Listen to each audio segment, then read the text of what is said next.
महाराज देवोदास, माँ के 9 रूपों की कथा के प्रथम प्रसंग में अभी तक आपने ये सुना कि किस प्रकार माता सती के देहावसान के पश्चात महादेव अशांत होकर चिरकाल के लिए ध्यान में लीन हो गए, जिसके कारण सृष्टि में भांति भांति के संकट भी उत्पन्न होने लगे थे। और इसी मध्य माता शैलपुत्री के आविर्भाव के पूर्व एक महासंकट विस्फोट होने की प्रतीक्षा में था, जो वज्रंग की पत्नी वारंगी के उदर में पल रहा था।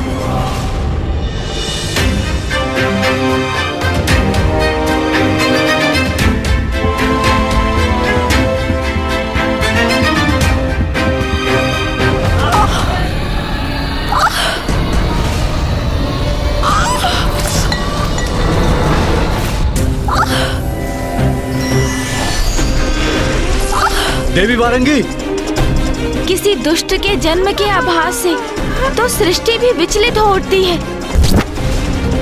इसलिए अपशकुन प्रस्तुत कर सभी को चेतावनी देती है।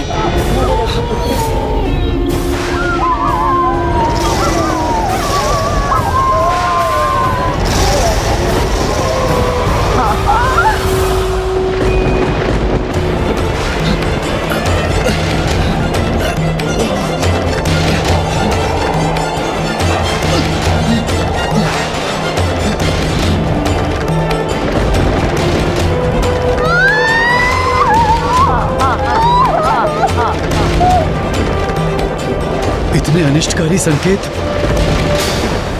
मेरे पुत्र के रूप में संसार के लिए एक महासंकट जन्म ले रहा है।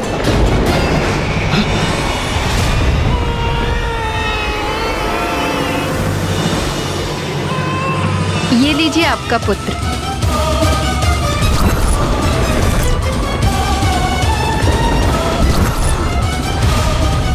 क्षुब्ध वज्रंग को शीघ्र ही ये आभास हो गया कि उसका जन्मा पुत्र वरदान के रूप में अब सृष्टि के लिए एक अभिशाप मात्र था, क्योंकि वो और कोई नहीं, वो वज्रंग का पुत्र तारकासुर था। ओम तारकासुराय नमः।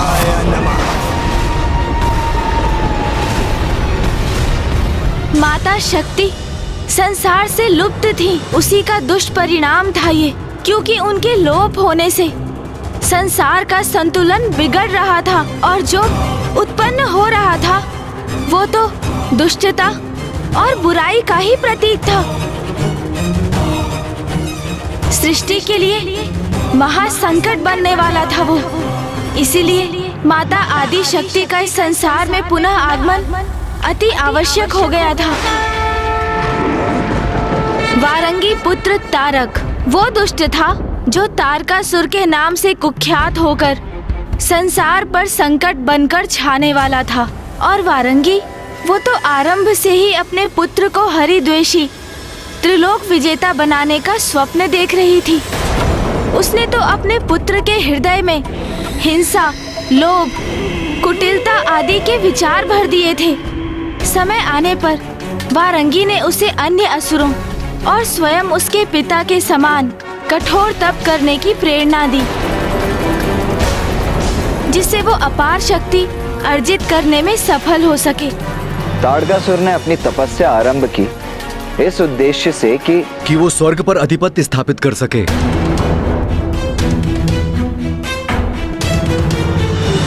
नहीं महाराज, स्वर्ग पर अपना आधिपत्य प्राप्त करना तो उस दुष्ट के लिए तुच्छ सी बात थी।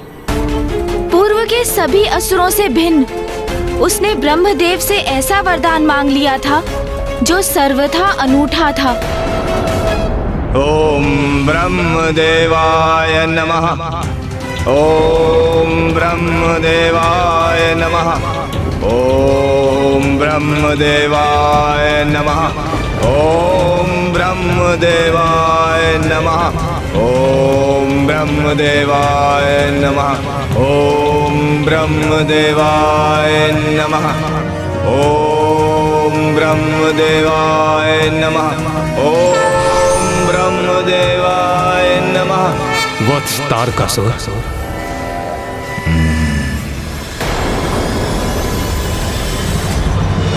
प्रणाम ब्रह्मदेव।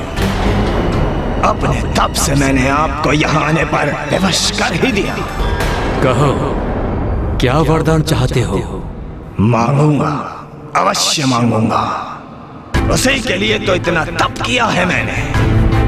अमरत्व तो आप मुझे प्रदान करेंगे नहीं, कोई बात नहीं, किंतु मैं भी ऐसा वरदान मांगूंगा कि आपके ना चाहते हुए भी आपके दिए हुए वरदान से अमर हो जाऊंगा मैं। पहेलियां मत बुझाओ तारकासुर। तुम भली भांति जानते हो जो असंभव है उसे तुम कैसे संभव कर सकते हो। अमृत्यु का वरदान पाने के अधिकारी नहीं हो तुम। अन्य कोई वरदान चाहिए तो बताओ। ब्रह्मदेव, यदि घृत सीधी उंगली से ना निकले तो उंगली को टेढ़ी करनी पड़ती है। महाज्ञानी हैं आप, किंतु इतना भी नहीं समझते। तारकासुर जो चाहता है वो प्राप्त करके ही रहता है।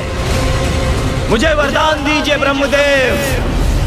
महादेव की आदि शक्ति के प्रति कामेक्षा जागृत होने पर महादेव की जो शक्ति उत्पन्न हो उससे उनके जिस पुत्र का जन्म हो और जो भविष्य में देव सेनापति के पद पर स्थित हो, एकमात्र वही महादेव पुत्र मेरा वध कर सके।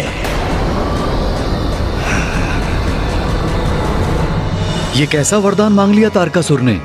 महादेव तो परम ब्रह्म है, पूर्णता के प्रतीक हैं,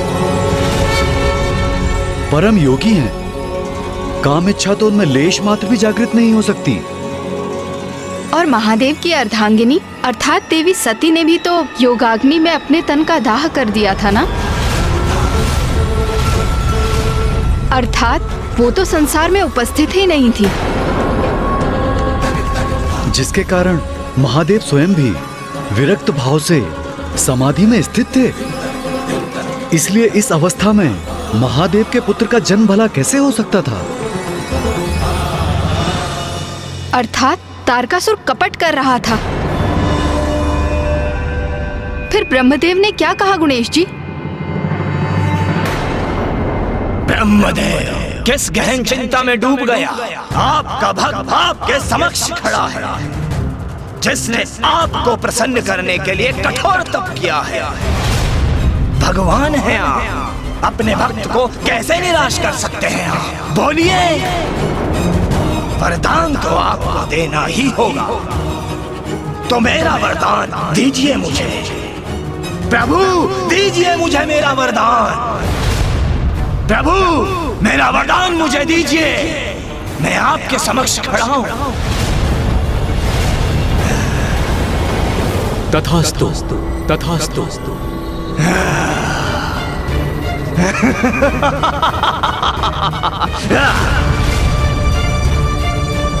प्रणाम ब्रह्मदेव।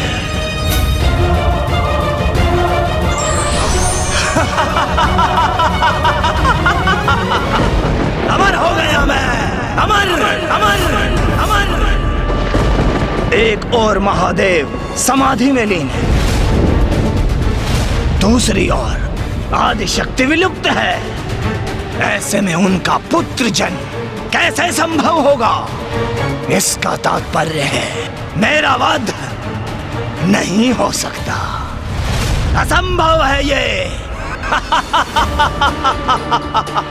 अंत काल तक जीवित रहूंगा मैं, अनंत काल तक, और समस्त ब्रह्मांड में गूंजेगा मेरा ही मंत्र, मेरा ही मंत्र।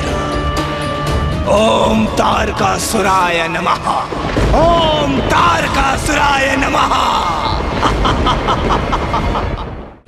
ब्रह्मदेव तारकासुर को वरदान देने के लिए विवश थे, इसीलिए तप के बल पर नहीं अपितु अपनी बुद्धि में उपजे छल से तारकासुर अमृतत्व के निकट पहुंच गया था और उसने वो मांग लिया था जो असंभव था। महादेव का ऐसा पुत्र कहाँ उत्पन्न हो सकता था? और इसके लिए तो सर्वप्रथम महादेव को उनकी समाधि से बाहर लाना आवश्यक था, और ये तो माता आदि शक्ति के अतिरिक्त और किसी के भी द्वारा संभव नहीं था। इसीलिए माता आदि शक्ति ही इस विकट परिस्थिति में हस्तक्षेप कर इस समस्या का समाधान कर सकती थी। किंतु अभी भी माता संसार से अदृश्य थी। माता की अनुपस्थिति में तो कोई उपाय दिखाई ही नहीं दे रहा था जिससे तारकासुर के संकट से संसार मुक्त हो। तो फिर क्या हुआ गणेश जी? वरदान पाकर तो तारकासुर और भी शक्तिशाली हो गया होगा। तो फिर क्या किया उसने? वही किया उसने जो उसकी माता वारंगी को अपने पुत्र से अपेक्षा थी। संसार पर महासंकट बनकर टूट पड़ा था वो तारकासुर। पृथ्वी लोक और पाताल लोक पर विजय प्राप्त कर वो दुष्ट स्वर्ग लोक भी जा पहुंचा। मेरा ये विश्वास कि मेरे भ्राता वज्रंग ने तुम्हें धर्म के मार्ग पर प्रेरित किया होगा, ये बहुत बड़ी भूल थी, बहुत बड़ी भूल। क्योंकि तुम भी पथभ्रष्ट होकर वही भूल कर रहे हो जो बहुत समय पहले तुम्हारे पिता ने की थी। आज से स्वर्ग मेरा हुआ और आज से तुम सभी देवता कारावास में मेरे बंदी बनकर रहोगे। किंतु तारकासुर, तुम्हारे पास सब भी समय है, सुधर जाओ, अपनी भूल को सुधार लो और अपने पिता का अनुसरण करो। भ्राता, भेदभाव करो तुम और भुगतू मैं। जब स्वर्ग में स्थित सभी सुख अकेले भोगते हो, तब क्या तुम्हें अपने असुर भ्राता स्मरण होते हैं? अरे स्वर्ग पर यदि हमारा अधिकार है तो तुम भी पाताल की अकूट संपदा के स्वामी हो। वो संपदा मेरे लिए पर्याप्त होती तो क्या मैं ब्रह्मदेव की घोर तपस्या करके यह वरदान प्राप्त करता? स्वर्ग तो मुझे चाहिए और वो मैं लेकर रहूंगा। त्रिलोक विजेता बनूंगा मैं। त्रिलोक सब मेरे अधीन होंगे और सर्वत्र गूंजेगा मेरा मंत्र, ओम तारकासुराय नमः, ओम तारकासुराय नमः। इसकी इतनी उद्दंडता, ये भी अपने पिता के समान सुपथ से भटक चुका है। देवगण, आप सभी यहीं प्रतीक्षा कीजिए, मैं अभी इस दुष्ट को उचित पाठ सिखा कर आता हूं।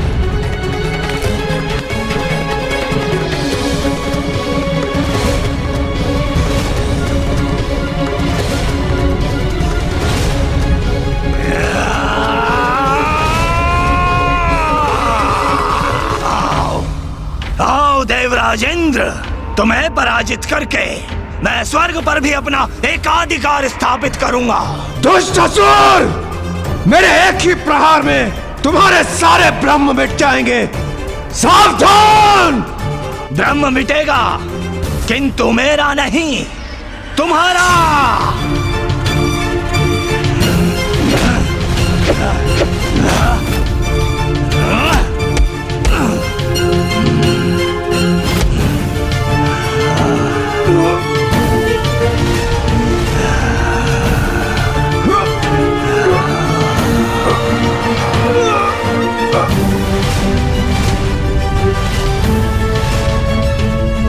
ये क्या?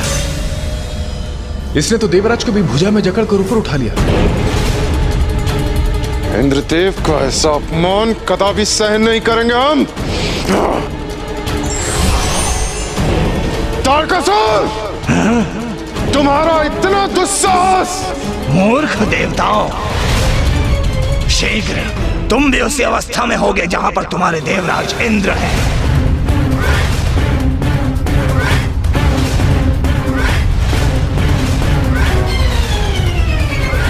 तुम सभी देवताओं एकत्रित होकर भी आ जाओ तो मुझे कोई क्षति नहीं पहुंचा सकते, किंतु मैं तुम्हें अपना बंदी अवश्य बनाऊंगा, ऐसे कारागार में जहां से तुम्हारा मुक्ति पाना असंभव है।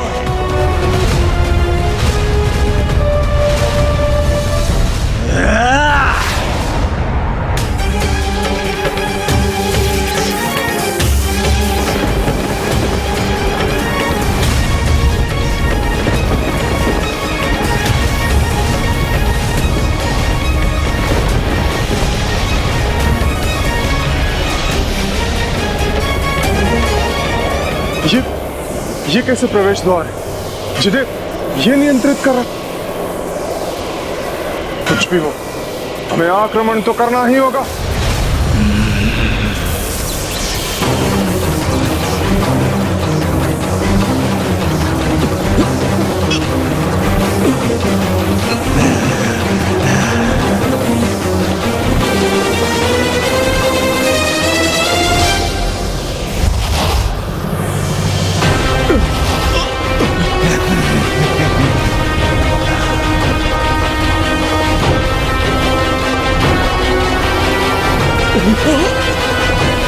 कैसे संभाले स्वयं को?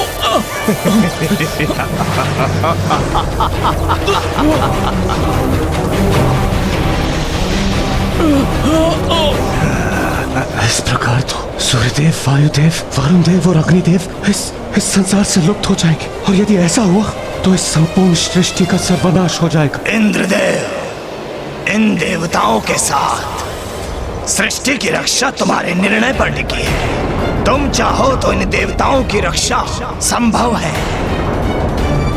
अपनी पराजय स्वीकार कर लो इंद्रदेव, अन्यथा मैं सूर्यदेव, अग्निदेव, वरुण देव और वायुदेव को ऐसे अंधकार स्थान पर भेज दूंगा जिससे बाहर निकलने का कोई मार्ग नहीं ढूंढ सकेंगे वो।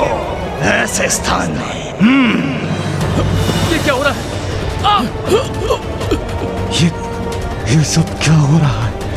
कैसे रोकूं मैं इस दुष्ट को?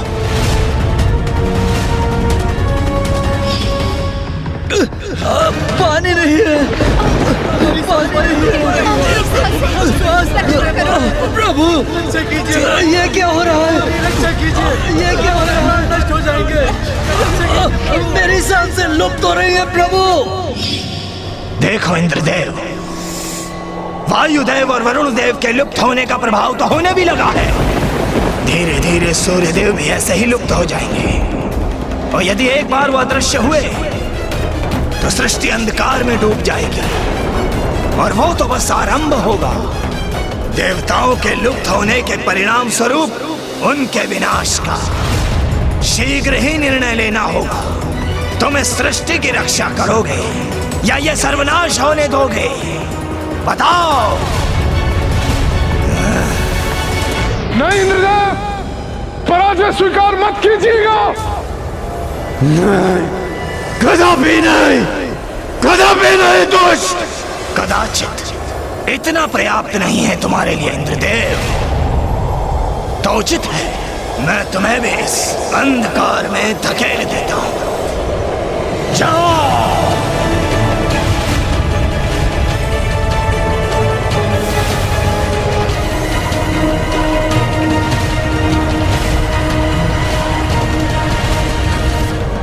तुम कुछ भी कर लो तारकासुर, हम पराजय कदापि स्वीकार नहीं करेंगे, कदापि नहीं। तो कदाचित मुझे कुछ ऐसा करना होगा जिसे तुम सहन ही ना कर सको।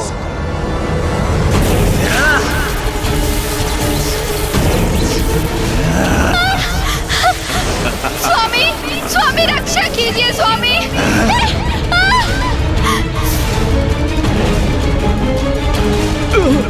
वायुदेव रक्षा कीजिए। देवी शची, देवी संज्ञा, स्वामी, स्वामी रक्षा। मैं तुम्हें और तुम्हारी देवियों को अवश्य ही सुरक्षित जाने देता हूं, किंतु तुम तो हट पर ही अड़े हुए हो। तो फिर तुम्हारी पत्नियों को भी उस अंधकार में समाहित होना ही होगा ना। वायुदेव रक्षा कीजिए। रक्षा कीजिए स्वामी, रक्षा कीजिए स्वामी, स्वामी रक्षा कीजिए। स्वामी, स्वामी रक्षा कीजिए। तारकासुर अनुचित कर रहा है हमारे साथ। कैसे बचाव करें अब हम? रुक जाओ, रुक जाओ तारकासुर, मैं पराजय स्वीकार करता हूँ, स्वीकार करता हूँ मैं पराजय। क्या कहा तुमने? पराजय स्वीकार की तुमने?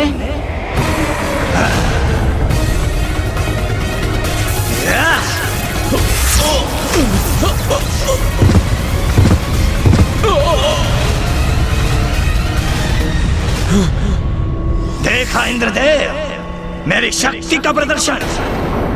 त्रिलोक विजेता तारकासुर हूं मैं, तारकासुर हूं मैं, तारकासुर हूं मैं। मेरी एक बात का स्मरण रखना इंद्रदेव, आज के बाद मेरी तुलना मेरे पिता से भूल कर भी मत करना।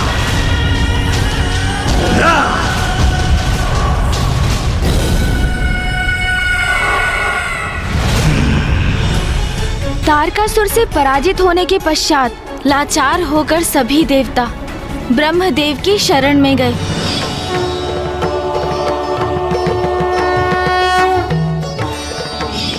ब्रह्मदेव के पास देवताओं के प्रश्नों के कोई ना कोई उत्तर और इस संकट के निवारण का कोई ना कोई उपाय अवश्य रहा होगा, है ना गणेश जी?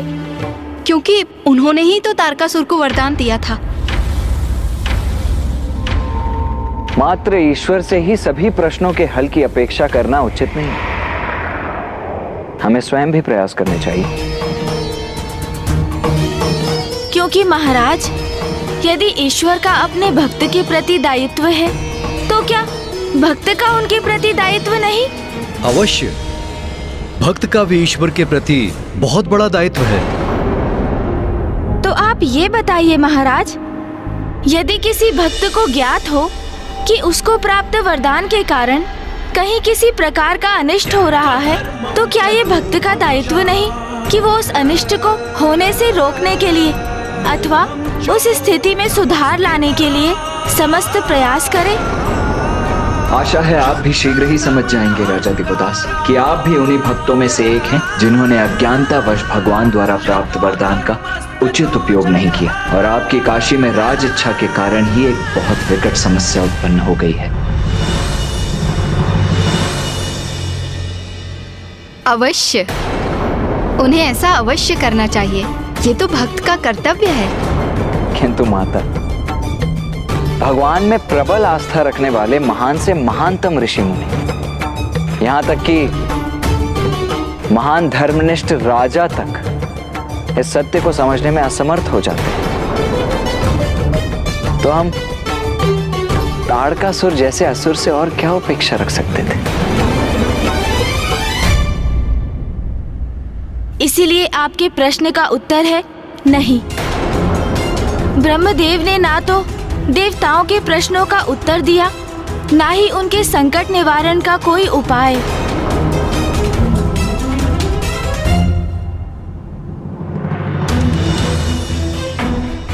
तारक का अंत मात्र महादेव और आदि शक्ति के पुत्र से ही हो सकता है,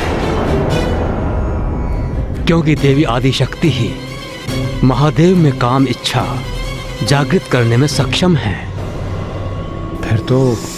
फिर तो हमारे समक्ष कोई भी चारा नहीं, क्योंकि माता आदि शक्ति ने महादेव से देवी सती के रूप में विवाह किया था, किंतु फिर उन्होंने अपने देह का भी परित्याग कर दिया था। और ऐसे में माता आदि शक्ति महादेव से पत्नी रूप में कैसे मिल सकेंगी? और जब तक प्रत्यक्ष रूप लेकर माता आदि शक्ति महादेव के समक्ष नहीं जाती, तब तक महादेव और माता आदि शक्ति की संयुक्त शक्ति से पुत्र का जन्म भी नहीं होगा। तो फिर अब हमारी रक्षा कोई नहीं कर सकता। मां आदि शक्ति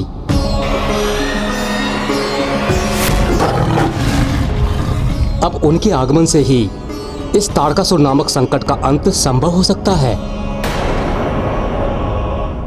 माता आदि शक्ति का तो कहीं कोई अस्तित्व ही नहीं है, तो फिर वो हमारी सहायता कैसे कर सकती? देवगण, मुझे स्मरण है वो संकल्प।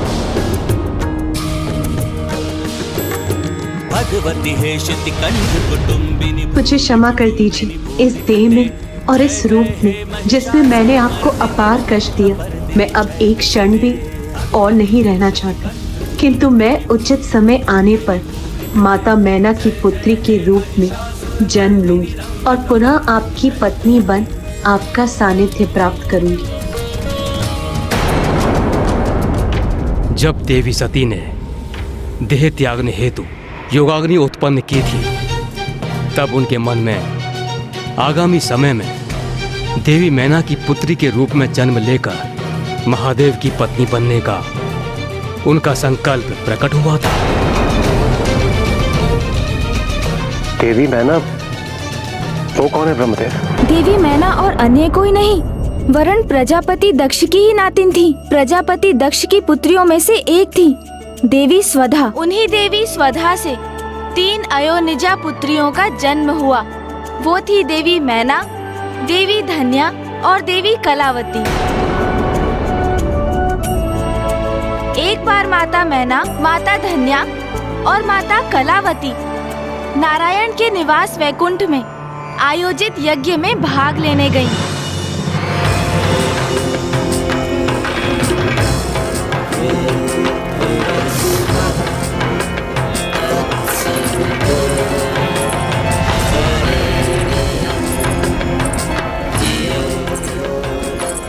आप सभी देवताओं को हमारा प्रणाम। देवी मैना, देवी धन्या और देवी कलावती, आप सभी को यहाँ पाकर मैं अत्यंत प्रसन्न हुई। आइए और अपना स्थान ग्रहण कीजिए।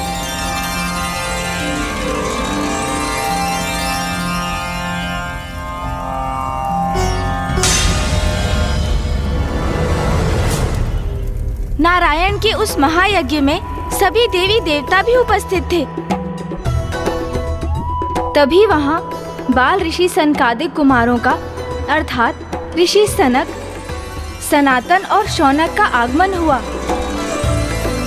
सभी स्वागत हेतु उनके सम्मान में अपने अपने स्थान पर खड़े हो गए, किंतु माताएं, माता मैना, धन्या एवं कलावती अपने स्थान पर ही स्थित रहीं।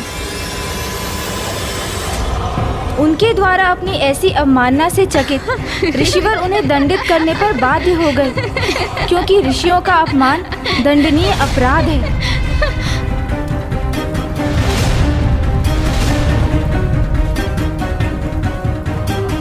देवियों, देवियों, देवियों,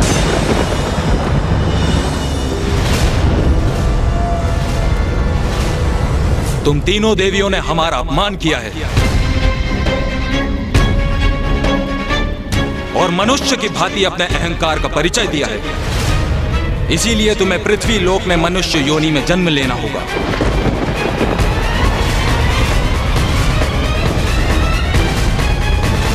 हे ऋषिवर, हमें क्षमा कर दीजिए, हमसे भूल हो गई। आपका अपमान करने का आशय कदापि न था हमारा। हम तीनों तो अपने परस्पर संवाद में ऐसा लीन हुए कि आपके आने का आभास ही न हो पाया। हाँ ऋषिवर, हमें क्षमा कर दीजिए। किंतु वहाँ जो भी हुआ वो तो सर्वथा अनुचित था ना गुणेश जी? क्या अनुचित मानकर आप इतनी व्यग्र हो रही है माता? यही कि माता स्वदा के अयुजा पुत्रियां माताएं मैना, धन्या और कलावती तो संस्कारी एवं सर्वगुण संपन्न थी। तो फिर महासनत कुमारों के प्रवेश करने पर वे उनके सम्मान में अपने स्थान से उठी क्यों नहीं? और महासनत कुमार तो इतने शांत स्वभाव के हैं, उनके स्वभाव में क्रोध और अहंकार तो लेश मात्र भी नहीं है, तो उन्होंने इतने साधारण से अपराध के लिए इतना कठोर दंड दे दिया। हाँ माता, ये सब तो माता आदि शक्ति की ही लीला थी। उनकी ही इच्छा से माता मैना, माता धन्या और माता कलावती अपने स्थान पर स्थित रहीं और दंड की भागी बनी। महान ऋषि होने के नाते सनत कुमारों को ये आभास हो गया था कि ये तो माँ की ही लीला है। इसलिए उन्होंने माताओं को शापित और रक्षित किया, किंतु साधारण दंड देकर ऋषि सनत कुमारों ने माताओं को बड़े दंड से रक्षित भी तो किया। वो कैसे गुणेश जी? महाराज, ज्ञानी व्यक्तियों का अपमान करने वाले महापाप के भागी होते हैं। ऐसा महापाप जिससे छुटकारा पाने के लिए कई जन्मों की यातना सहनी पड़ती है। किंतु ऋषि सनत कुमारों ने तो माताओं को एक ही बार मनुष्य योनि में जन्म लेने का शाप दिया। इसलिए वो शाप नहीं, शापानुग्रह था, जिसमें शाप निहित एक बहुत सुंदर वरदान भी था। वरदान? कैसा वरदान? देवी मैना, आप मनुष्य योनि में जन्म लेकर नारायण के अंश हिमावन से विवाह करेगी और स्वयं माता आदि शक्ति देवी पार्वती के रूप में आपकी पुत्री होंगी। देवी पार्वती की माता बनने के पुण्य के कारण आपको जीवन काल के उपरांत 6 शरीर कैलाश में प्रवेश प्राप्त होगा। धन्यवाद ऋषिवर। गणेश जी, धन्य ईश्वर की लीला जो शाप अथवा दंड को भी कभी कभी वरदान के रूप में परिवर्तित कर देते हैं। आप में भी परिवर्तन आएगा राजा देवोदास। माता की उन्हीं कथाओं की श्रवण से और उन्हीं की लीला से आपको ये भी ज्ञात होगा कि कैसे अब आपके जीवन में मात्र 10 दिवस ही शेष रह गए हैं, किंतु इन्हीं 10 दिवसों में आप जीवन के उस सत्य से अवगत भी होंगे जिनके विषय में अब तक आपको ज्ञान नहीं था।